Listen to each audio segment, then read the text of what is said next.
warahmatullahi wabarakatuh. Hello everyone. First of all, I will introduce myself. My name is Vina. I'm from class E2. I'm from group 3. I will show you the video that I have been working on from LKPD 1 and LKPD 2 entitled Corruption.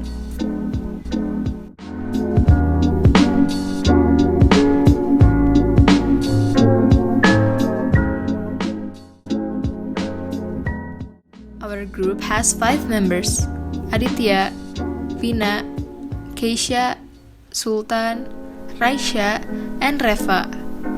Sekarang, mari kita lanjut ke pembahasan. Di sini kita akan membahas pengertian, alasan, penyebab korupsi, dampak, solusi, keuntungan, dan kesimpulan.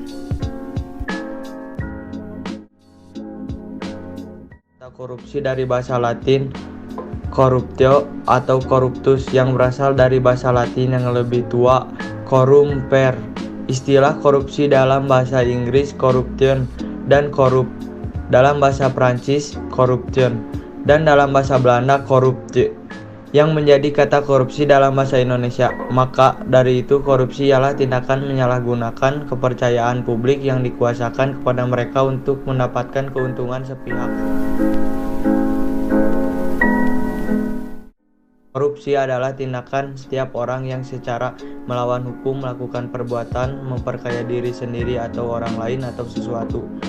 Korupsi yang dapat merugikan keuangan negara atau perekonomian negara. Korupsi juga diartikan sebagai tindakan setiap orang yang dengan tujuan menguntungkan diri sendiri atau orang lain atau suatu koperasi.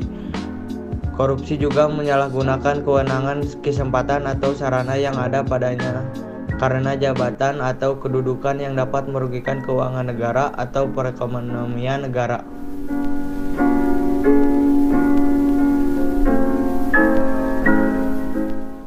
Bagian 2, alasan. Alasan kami memilih topik korupsi karena banyak sekali kasus dan akibatnya yang sangat fatal bagi negara. Selain itu membuat kami penasaran untuk mempelajari berbagai dampak yang akan terjadi dan diterima oleh masyarakat jika ada yang melakukan korupsi.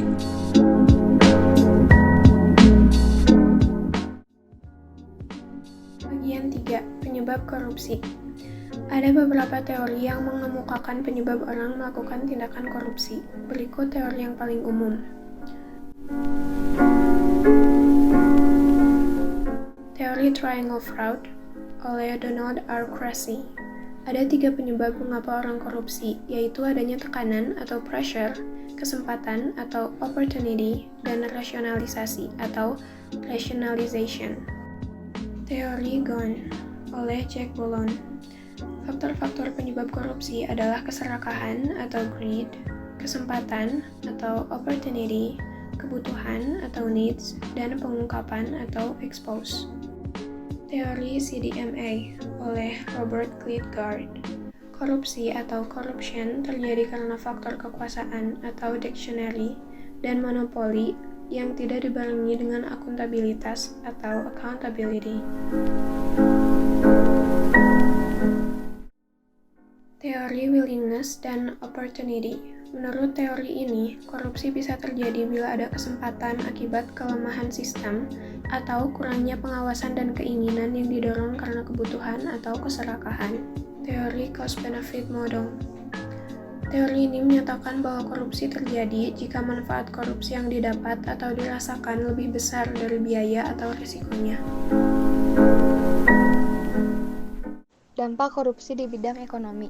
1. Penurunan produktivitas. 2. Menurunnya pendapatan negara.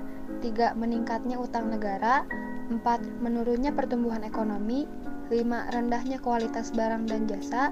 6. Menambah beban dalam transaksi ekonomi. 7. Ketimpangan pendapatan. Dan yang ke-8, meningkatkan kemiskinan. Dampak korupsi di bidang pemerintahan. Yang ke-1, etika sosial yang mati. 2. Birokrasi tidak efisien. Dan yang ketiga, hilangnya fungsi pemerintah. Dampak korupsi di bidang hukum. Yang pertama, peraturan perundang-undangan tidak efektif, dan yang kedua, hilangnya kepercayaan masyarakat terhadap negara. Dampak korupsi di bidang politik. Yang kesatu, pemimpin koruptor. Yang kedua, publik tidak percaya lagi demokrasi. Yang ketiga, menguatnya plutokrasi. Dan yang keempat, kedaulatan rakyat hancur. Dampak korupsi di bidang pertahanan dan keamanan. 1. Kerawanan pertahanan dan keamanan. 2. Garis batas negara yang lemah. 3. Kekerasan dalam masyarakat. Dampak korupsi di bidang lingkungan. 1. Kualitas hidup yang menurun. 2. Kualitas lingkungan yang rendah. Solusi dan pencegahan. Salah satu pencegahan korupsi pada saat pandemi bisa dengan mengadakan seminar atau webinar tentang pencegahan korupsi. Mengapa kita harus mengikuti webinar tentang pencegahan korupsi? Karena pencegahan yang paling efektif adalah diri sendiri. Selain itu, Kementerian Sosial pun sudah membuat aplikasi dengan fitur pembelanjaan bansos agar pembelanjaan bansos yang telah diberikan dapat dikontrol dan sesuai dengan penggunaannya.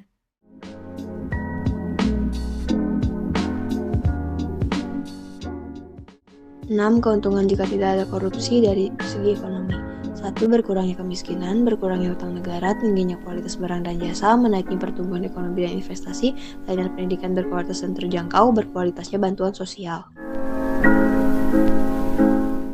Dari segi sosial, rakyat makmur tanpa miskin, hubungan sosial yang sejahtera, masyarakat percaya pada negara atau pemerintah, demokrasi dipercaya publik, layanan kesehatan optimal ke seluruh masyarakat, pejabat dan aparat dekat dengan rakyat, masyarakat lebih banyak meraih prestasi.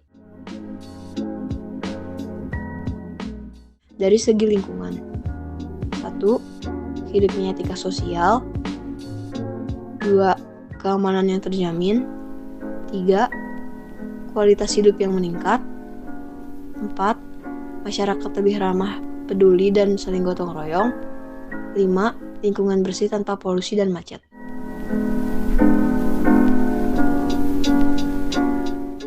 Kesimpulan, korupsi adalah tindak perdana yang memperkaya diri yang secara langsung merugikan negara atau perekonomian negara.